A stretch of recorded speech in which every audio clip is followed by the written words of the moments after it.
Wonderful. Well, hey, welcome everyone. Um, Today we're going to be talking about something really cool, really exciting. Alignment. This has been something that I've been thinking about a lot about recently, and so I'm really excited to be talking about where we've been, where we currently are, and where we're heading. I'm Caro, Jay, or Const, and Quack are here with us today. And so let's jump right into it. Let's do a quick little analysis on humanity's progress on alignment. Um, you know, I think it serves well to first, offer some definitions. And that, alignment is a user-centered approach to controlling model generation. And there are a number of ways that you can approach this. It's definitely multifaceted.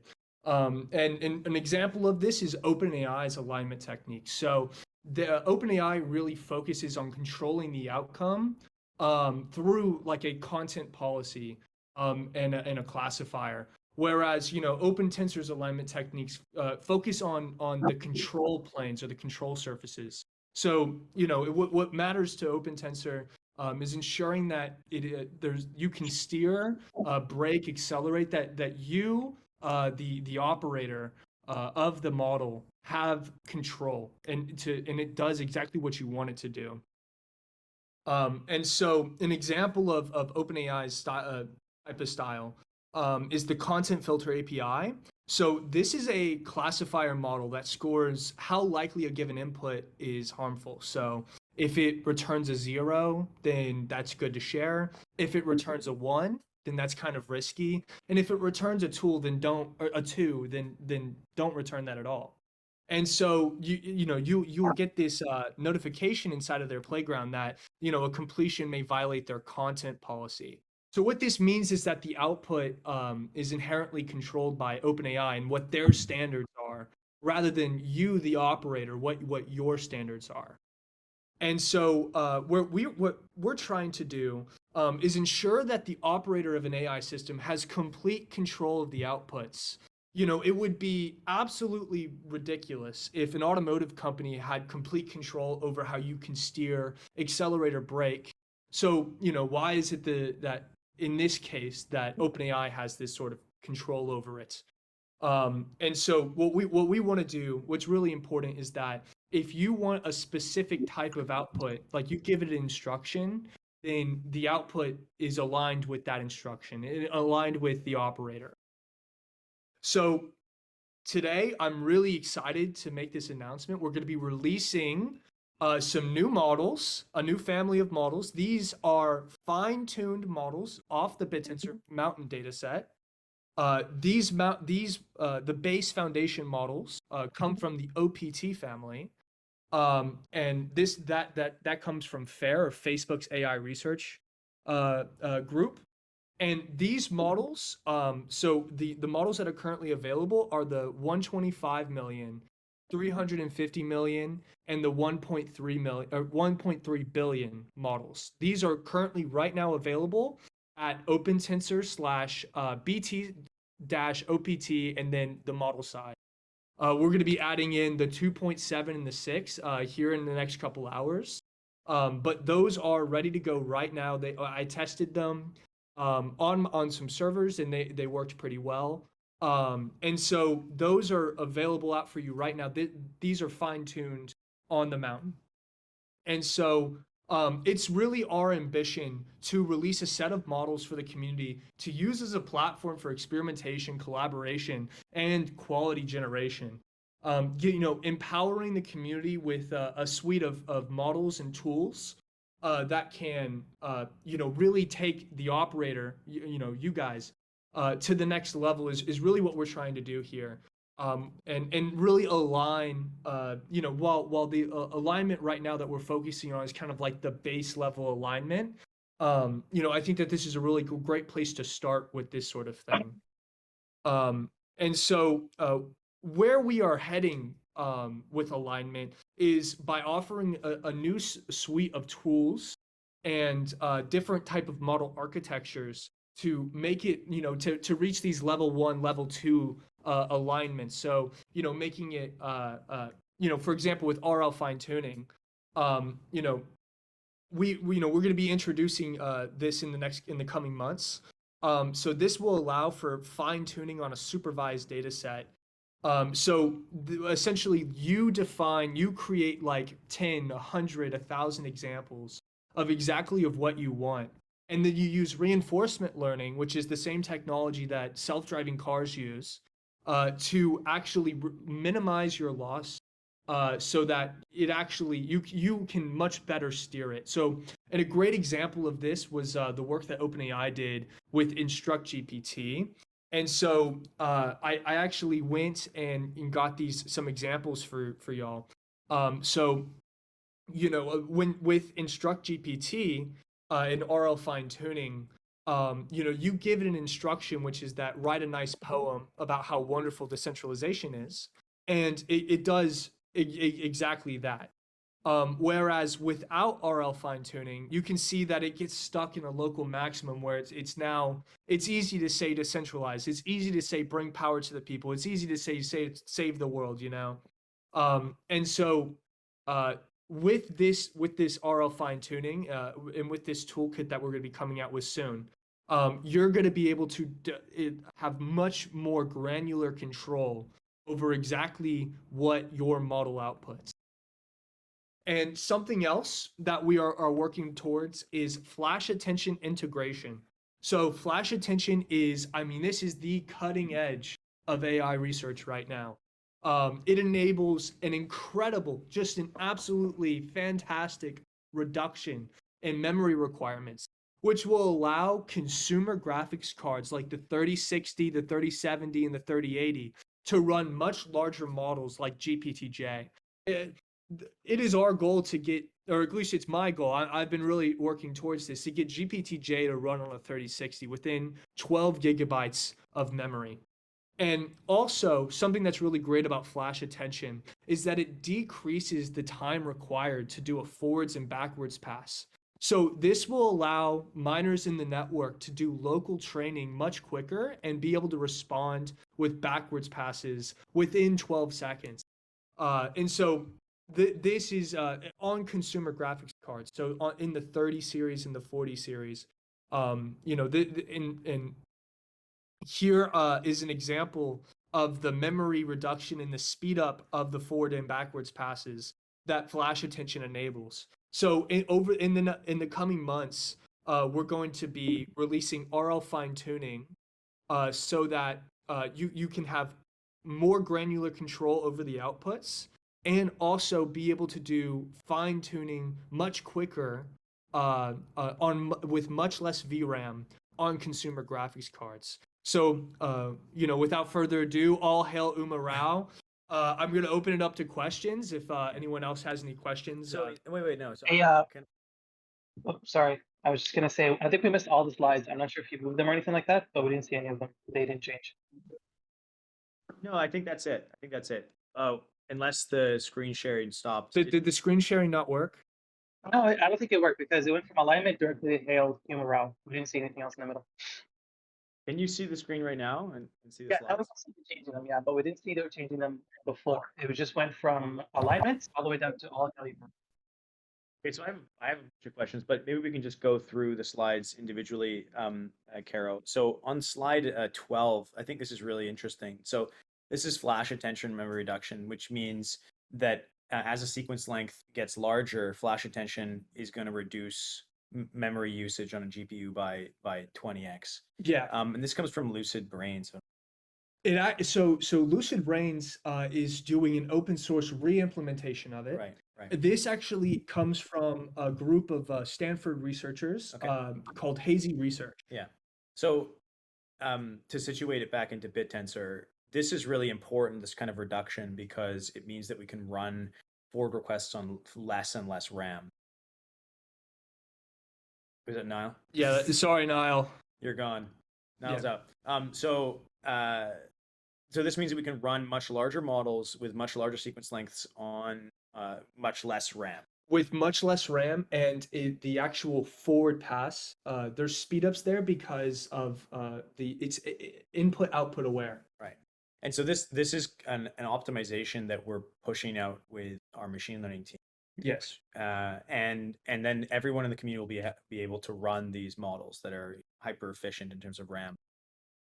Yeah, so that And also be able to do local training within the 12-second window to be able to do a backwards pass on a consumer graphics card. Not, I mean, like, obviously you could do it right now in the network if you had like an A6000 or an A100, but how do we get 3060s to be able to do backwards passes within 12 seconds? The answer is flash attention. very. So for people in the community that are running large models, this is going to be an optimization that once released, everyone will probably want to run immediately. Absolutely. The other question I had with the OPT models that you released, how did they connect to this alignment?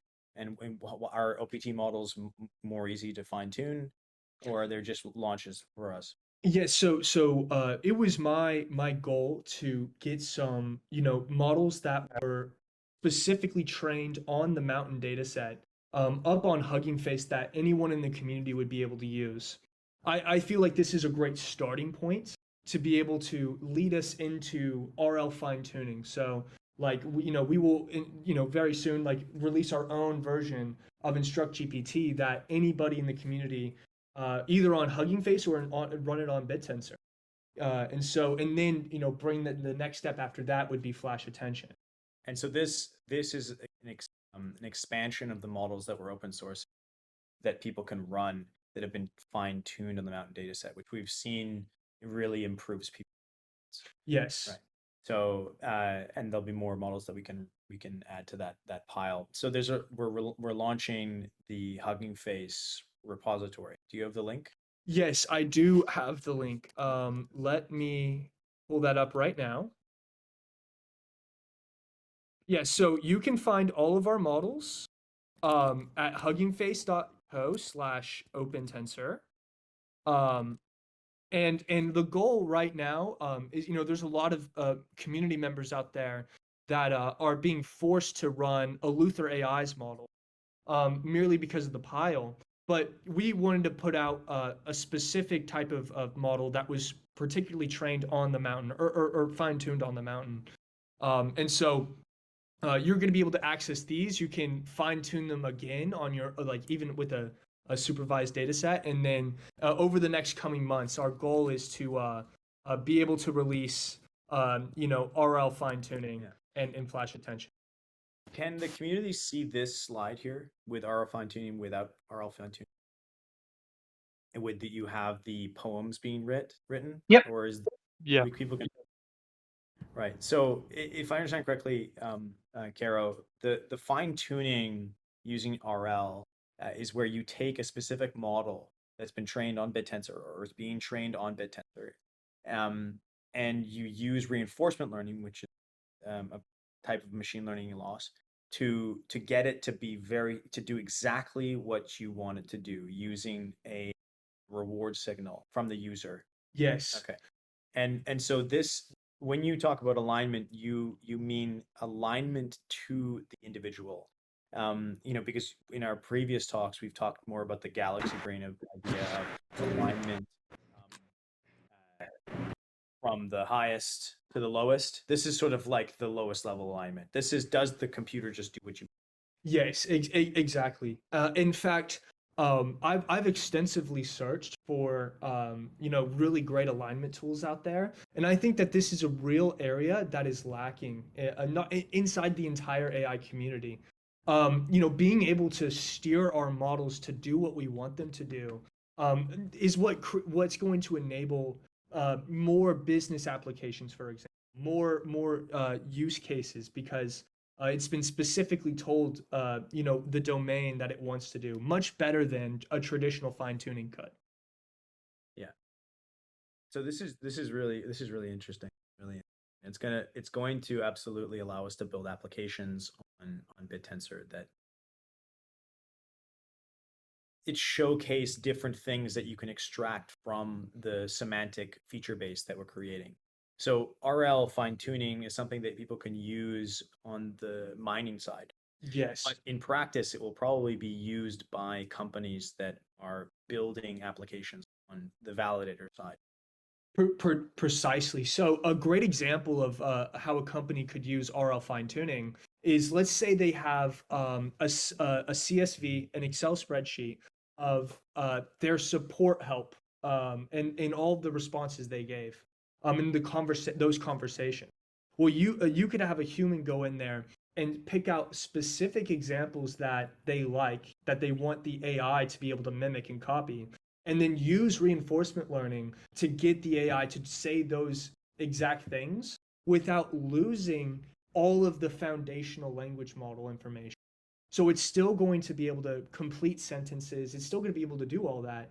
But when the user or a customer who needs help with a product, when they say, "How do I fix this?" then they're going to be able to the company's going to be able to have faith and know, or not have faith, but just know that the AI is not going to say something random. It's not going to say something crazy or off topic. It's going to be on the point and say exactly what they want it to say. And there are just not many tools out there existing that enables people to be able to do this. And so I think that this is a really great way for our community who is building, I mean, the most complex neural network on the planet, to be able to utilize this technology. Thank you. Maybe we can open up the conversation to other people in the community. This is like could be a pretty deep machine learning conversation, and some people might not have the knowledge, the layman knowledge. I think it might make sense to explain a little bit about how RL fine tuning works to the community. I think a lot of Yeah. folks don't really get how that stuff works. Maybe like a nice little explain like on 5 description. Absolutely. So reinforcement learning works very similar to, if y'all are familiar with like dopamine, like, oh, like you eat a lollipop, right? Or you eat some ice cream, and that ice cream tastes good, and so you want to that rewards you, that gives you a hit of dopamine, and so this is to reward you, to get you to eat more ice cream, right? But there's diminishing returns there, right? Because the more ice cream you eat, now you're going to get a brain freeze. And so that same sort of concept is how reinforcement learning works. So you define a reward function, and this reward function, let's just say that 1 is a good reward, 0 is a nothing reward, and -1 is a bad reward. And so you showed an example of something that you want it to say, like something very kind and sweet. So you give that a reward of 1. But then you showed another example where it's something that's just really mean and not very nice. You give that one a reward of -1. And so you do this process many times, and then what the model, the outputs of the model will slowly but surely transform themselves to be more like the 1 rewards instead of the -1 rewards. So it allows you to drive a model with a sparse loss function. Precisely. Because in fine tuning, just the common term, like for instance, we have a fine tuning script. The OPT models that you trained, that are being released on OpenTensor's Hugging Face repository right there, they're fine tuned with a very specific, I mean, a classical technique where you take a data set and you just retrain the model to that new data set. Yes. Right. Exactly. So that's one fine tuning. So how do you differentiate? Like, what's the difference between RL fine tuning in this case? What is the loss function that you're comparing to practice when you fine tune the example that we see on the screen? Yes. So in the example that we see on the screen, it's the reward function has been you can think of the reward function kind of like the loss function. So the reward function, it's the model has been using this reward function on a supervised data set. And so what this supervised data set is what OpenAI went to Mechanical Turk and hired contractors to go through and create a curated supervised data set of people giving instructions and then what that expected output would be. So the input would be the instruction, and the output would be the response that we want. So in our example that we have on the screen right now, uh, our instruction was write a nice poem about how wonderful decentralization is. And so that is the input, or what we want. And then the output would needs to be, the closer the output is to that supervised data set, the higher the reward, or lower, depending on how you define the reward function, the more reward it gets. And so you perform this process many times, and it actually does much better than traditional fine tuning does, and because you've defined with supervised data. So you take an unsupervised model, right, that learned in an unsupervised way, and then you give it a little bit of supervised data, and boom, now you can steer this thing like you're Leonardo DiCaprio on Titanic. So as like But you would steer it away from the ice. You would steer it away. Yeah. As an example of what this could look like, you could have a model on BitTensor that posts random text to a Discord channel. People responded to that text with emojis, and if the text was good, it would train the model to continue doing that. Yes. doing that. So this fine tuning, RL fine tuning is sort of a subset of fine tuning, is the core business proposition of BitTensor, because what we're working on, unsupervised representational base that has no specific task in mind. RL fine tuning is a way for us to drive the data that comes out of BitTensor towards a very specific technique. So RL fine tuning in general, improving our ability to do this, that is going to be our accuracy in actually driving the ship of BitTensor. So what Kara was presenting here is a technique that could be very valuable to people that build companies on top of BitTensor. Yes, and to anybody who wants to align the model with a specific task, even if you're not like a goal with flash attention as well is to be able to do this on the fly. So if for any type of task that you want it. So even if you're not running a business, but like you want to make a friend, like you want to make like a little chat bot, right? But you want it to copy someone. Like you take the text of somebody and you want to recreate, you want the model to output and to sound like that person. A good way of doing that would be reinforcement learning fine tuning, because you can reward it because you already have a supervised data set there, but because that a human put that out. So if you wanted to make a best friend, you totally could as well. Boom. You could also use RL fine tuning to maximize the reward in BitTensor. But Yes. now we're diving off to a different conversation. All of these techniques for maximizing reward, they sound like they're perfectly analogous to what we're building at BitTensor. Machine learning is all about reward. So you could actually apply RL fine tuning on top of a machine learning miner that is getting signals from the validators from the weight. So instead of just using the gradients, you could be using exterior information about, for instance, whether or not you got weights, and then to guide the training process. Effectively, the potential is endless in terms of machine learning techniques lie underneath. Absolutely, yes. And you know what? I mean, it might make your miner a much better conversationalist in the network as well. Yeah, like you, yeah. So not only that, I just wanted to add a little bit on top of this too. The importance of fine tuning is also strategic in a lot of ways, because any newcomers in terms of AI that might not want to train a model from scratch on BitTensor, they might just want to fine tune and be done, just to check and see how the system works, right? So this thing comes to that too. absolutely, yeah. Did we explain that well, Ella? Do you think we did a good? Was that? No, I think you guys nailed it. You guys nailed it. I just wanted to. I've just been monitoring the chat mostly, so you guys could do it. Well done, Kara. Well done, Quack. Well done, Cons. Well done, really the whole team. Everyone's been doing burning the midnight oil, getting this done. These kind of conversations, we're just beginning to talk about more machine learning stuff.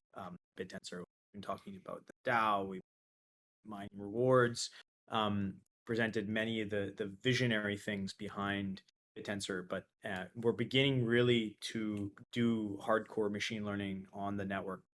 We've started kind of an internal team at the foundation to validate and maximize the performance of machine learning models in a more classical sense. So over the next, weeks, months, we're going to be pumping out more of this machine learning, these more toolkits, more updates to the miners, and also just finishing off benchmarks or competing with benchmarks in a more classic sense. So, yeah, look forward to a lot more on this.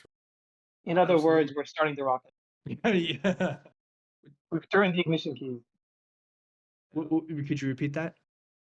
No, I'm saying we've turned the ignition keys. You know when you turn the engine. Hey, we're cooking with gas. That's right.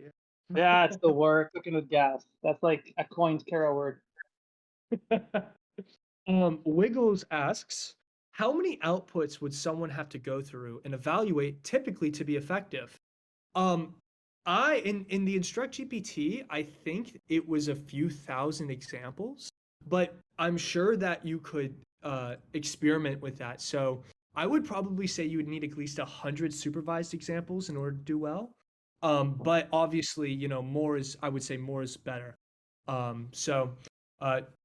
Hopefully I answered your question there. Let me know if I didn't, and if I need to clarify any more, and I'll help you out there. In the answer to the question, it showcases something like very interesting, the quality of the type of machine learning what we're doing. The number of iterations that a machine learning model needs to go through in order to adapt the information in a model that's already been fine-tuned, is pre-trained on unsupervised learning. Yeah. Is actually, it's like that the ratio between the number of training steps is very small. So that's why the real meat of the problem machine learning is always unsupervised. Yeah. That's the real commodity, the very expensive thing. OpenAI does a lot of work to make Instruct GPT very valuable, but they built it off their GPT model, which is where the computational problem arose. Terabytes of data, thousands and thousands of GPUs. That's just for the unsupervised feature base. It's then the RL comes into play and fine tunes that knowledge and turns it into something incredibly more like specific to a problem domain. In this case, poems. Yeah. No, absolutely. Wait. AI Zorro, stop what? Oh, With the sale, stop selling. Okay, this is great.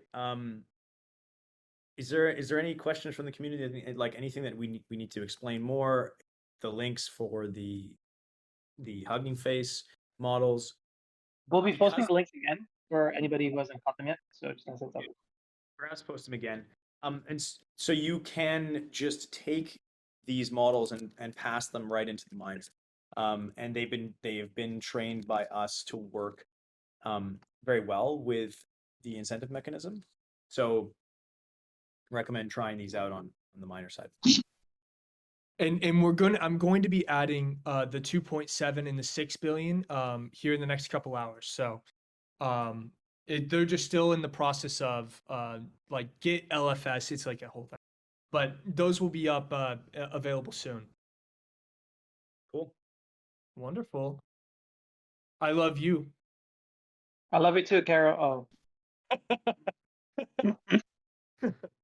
Hey, Mega Chat, Giga Chats. No.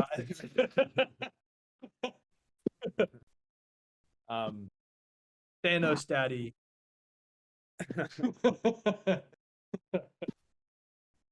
Terra Chats. Yes, sir. Justonian, we really liked your clickbait YouTube video. Should we post it into the chat? Yes. Let me there's a couple community things that I'd like to showcase here also. N, do you mind if we post your wallet here and kind of show the community? Is it ready to be talked about? Hey, you can show the wallet extension that I posted in the Chrome Web Store. Yeah, if you want to put it into the chat here, and we'll pull it up. Yeah. Yeah, thank you. Yes, this is a Chrome extension that is built off BitTensor, made by yours truly, a member of our community, underscore in underscore. Make And- sure you guys, everyone, give a round of applause. And you want to talk about your wallet? So it's basically the wallet that I posted into the Chrome Web Store. Is basically a clone of the Polka.js extension. I stripped a lot of stuff from that extension, and I added a few things, such as that it shows like well, I'm not a very good expert. Sorry. But it's basically just a Pocket.js extension that is customized a bit. Well, it's really clean. I really liked the simplicity of the wallet. So yeah, thank you for building that. Yeah, super user friendly, and like my grandparents, Yeah. rest in peace, could use it. Flash asks, open tensor models have better rewards and lower loss than other ones out there. Obviously, so the loss that we've gotten, I got like a 1.89 loss on the 1.3 billion, which I think that's a pretty good loss. But I'm obviously consistency. You guys reporting your results is gonna what's help us to make these models better. So let us know how it works for y'all. If y'all have issues running it, or if you guys get any type of errors, please post that in the playground chat. And I will continually be updating these models and improving them. So this is version V1. This is V1, but like the RL fine tuned could be like V1.1, these sorts of things. So it's really going to be a collaboration between us and the community to make these models even better. So thank you guys so much. Cool. Well, if there's no more questions, we can kind of just break the conversation. People are welcome to stick around. But also there may be more questions, so let's wait. That new guy is texting. That's his name. That's his name. Several people are typing. Will this be available? As Wadsworth is in this call, he is. He never fails. There you go. Do you know that Wadsworth, I think, is the only person with a green theme in the entire community, which is interesting. I don't know how he has that. The record keeper. That was me. He is the record keeper. I think that's quite cool. It's like he's like the librarian, and he has a special color. Yeah. Mm-hmm. Librarians being the most important rank in any community. He's like that owl from Avatar: The Last Airbender. Curl says, "Can we have Thursday more often?" Yes. If a lot of people want us to, we can. Usually we do bi-weekly because we want more time to kind of prepare, and have more things to showcase. Like take the development work and put it into a presentation. My first question is about utility. ESG is not only a narrative, but potentially becoming regulatory and sustainability. Is now a core of sustainable practices how we ensure the end use of these outputs is put to good use, a non-Skynet world. Well, ESG is about climate change. And flash attention reduces the amount of GPUs you need, which reduces your carbon footprint. So that's good. Exactly. Well, it's a perfect example of how innovation can occur underneath BitTensor to either use less electricity in creating this artificial intelligence. I think that one of the big arguments against Bitcoin is obviously its energy use. I don't think that the energy use is put to bad use. I think that it secures Bitcoin. We're definitely creating a cryptocurrency where the token has value. And so I think those types of criticisms of our proof of work are not the same. I think it's important to maybe discuss the compounding of knowledge, because that also has a bit of an offsetting factor to energy use. Yeah. There's compounding knowledge in BitTensor. The community, we're getting hyper efficient at producing this thing, and we're doing that by nesting our work underneath the market. So does that create less energy use, or does it make that energy use more efficient? I think it's probably the latter. I imagine that we will continue to use more and more electricity with BitTensor, not less and less. So, but we're going to use it for good use. Jacqueline says, is anyone using the wall already? How is it functioning? N probably can speak to that. If you are, yeah. Are people using I it? think not many people are using the wallet yet, but I've tested the wallet, of course. Yeah.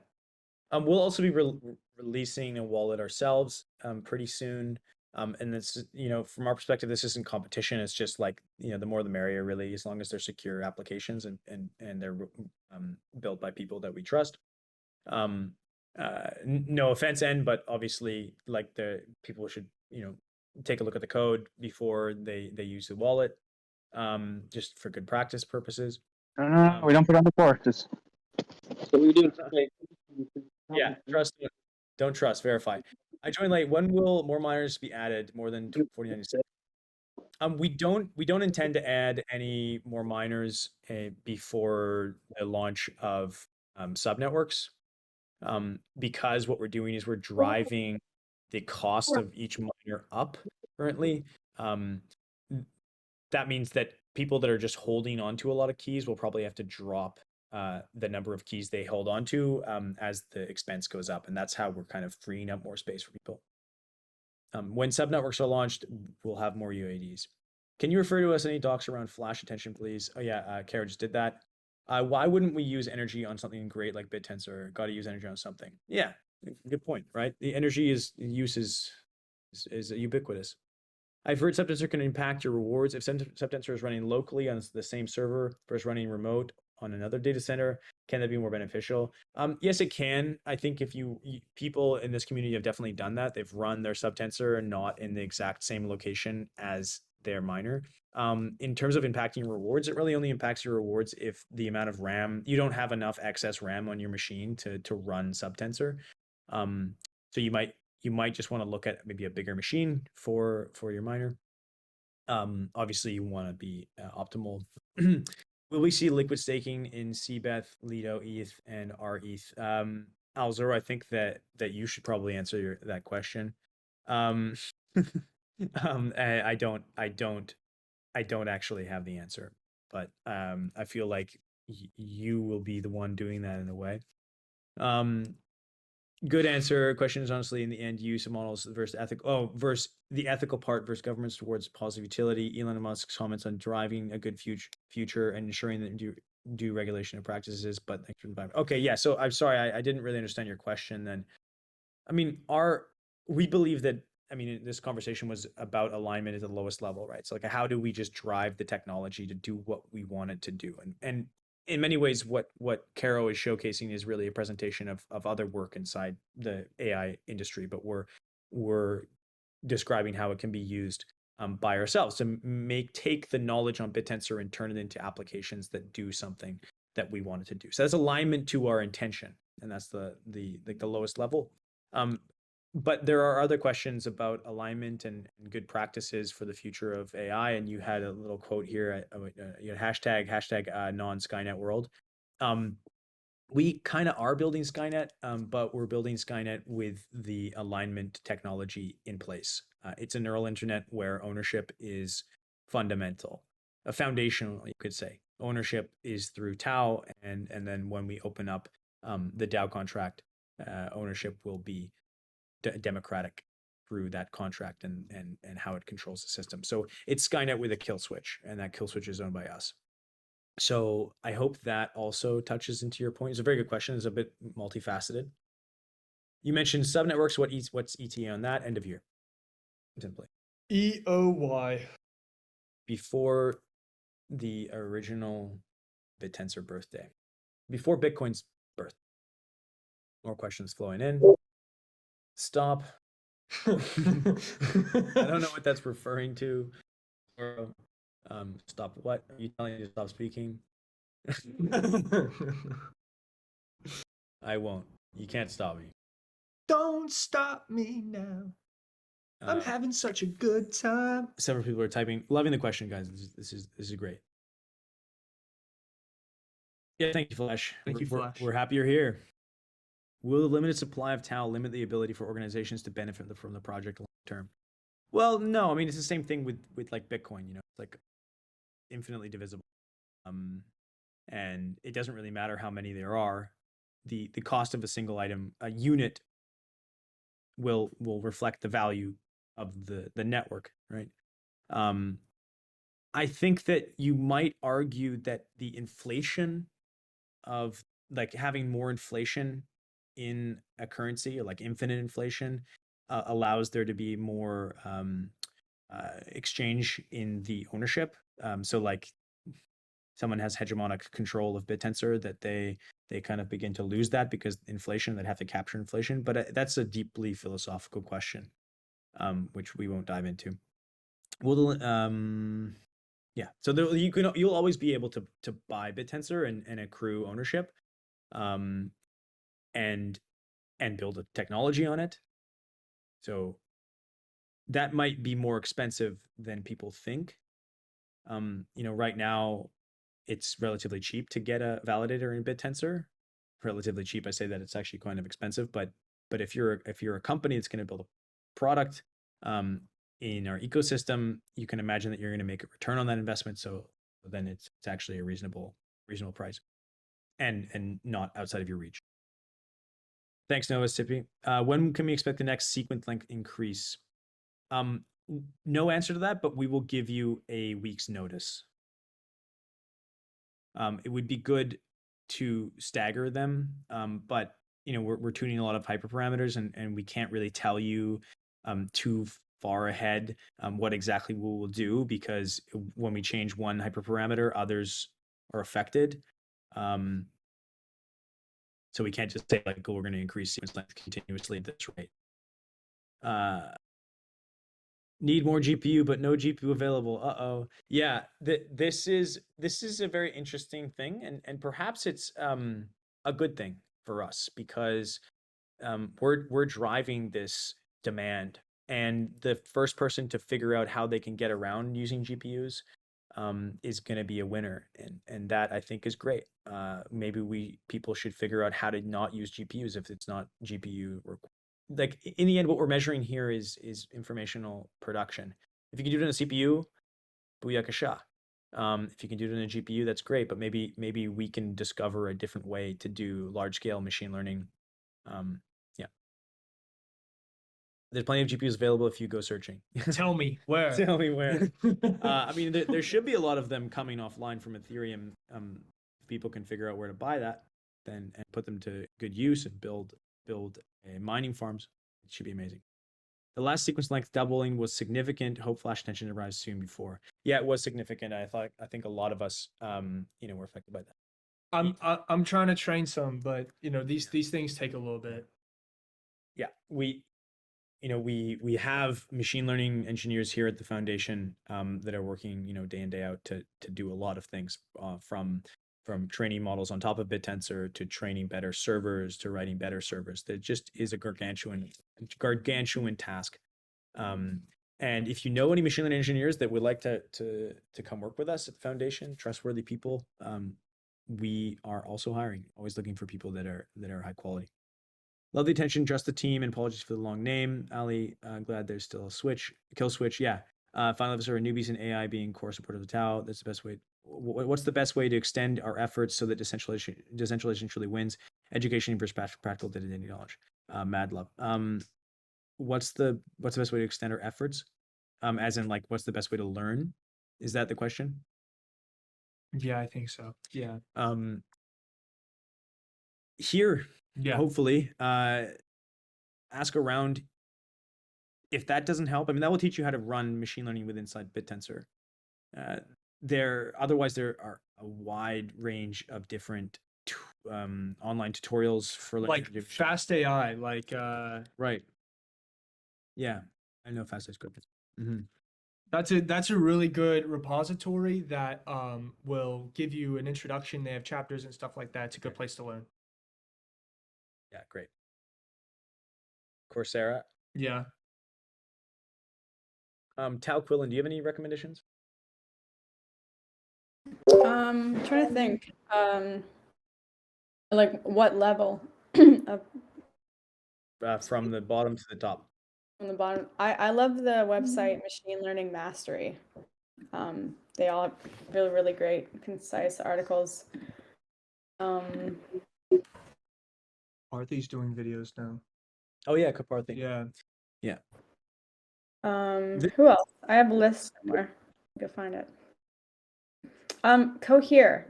I hate to tout the competition, but their learn section is a great place to learn. Tout them.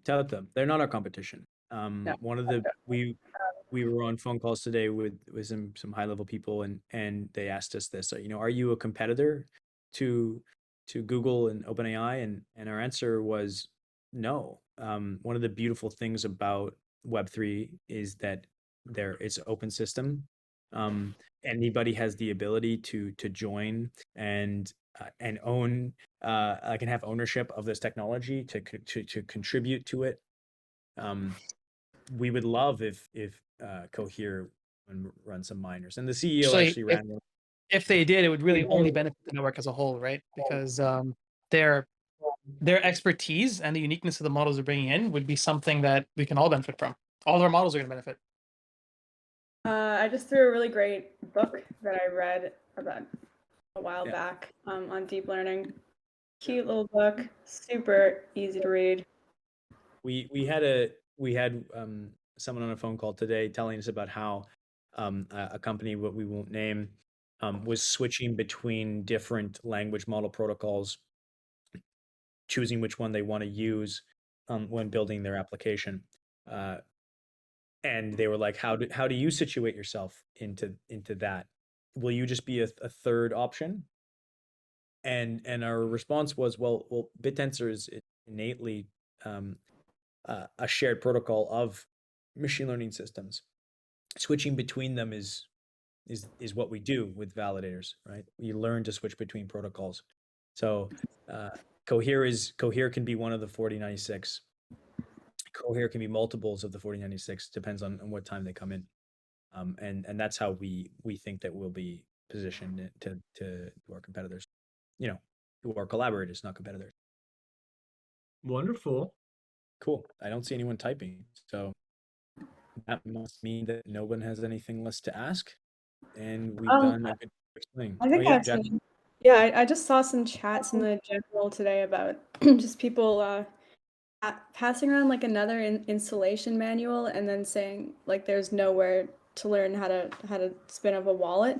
I guess maybe our explanation in our learn docs are not good enough. Or are people looking there, or is it just not? Well, I think there's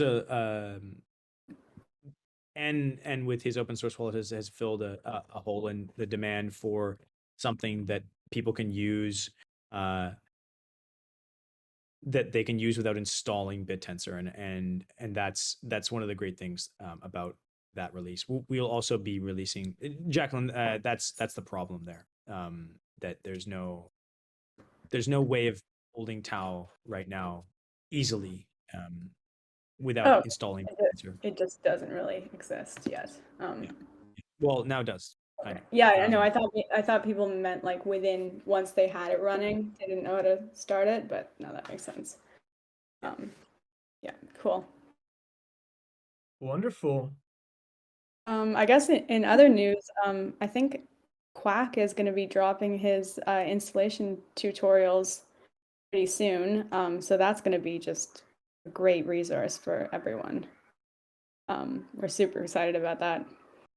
Yes, they're all really coming together now. Mm-hmm. Why are you in the hallway? Because I got locked out on accident. AI Zora, we will release them to the community first and get your input. Great idea. Yeah. Probably early next week. I guess we should have yeah, we should just have a better landing page here so that people can access this really quickly. It's just that you go to the website, you click learn. That's everything we have to tell you. But there's still probably stuff we're missing, so let us know. Registering 21 trillion. Yep. Wonderful. Well, hey guys, it's almost 6 here. So we're going to be wrapping this up. Listen, you guys have 40 seconds left to get all your questions in there right now. I'm just kidding. Where's your no comment? More like when? When? Why? Who? When multi-GPU reg 500 trillion difficulty. Yes, that's that a statement? Think so. Yeah, thank you, Remarkable. Thank you. Thank y'all. Who put Mike Jackson in the freezer? Yes, yes. Oh my God. Yes. The days of us all owning hundreds of UIDs is over. Or I never owned more. So, but those days are over. We're going to have to focus more and more on making the individual miners very valuable. So that's good. That's the direction we go. The problem is getting more difficult for us, but it's a sign of increased competition and the work of everyone that wants to get into the system. So that, like, even though, oh no, we're not mining as much, the value of the project is going up. So I think that's what everyone should think when they see these changes. Okay. I think that's good to go. Wonderful. Thank you. Thank you, Omar. Thank you. Yeah. All right, open tensor on 3. 1, 2, 3. Open tensor. Open up there. Yeah, I'll check. I'll check, Ethan. Okay. Ciao, everyone. Thank you so much for coming.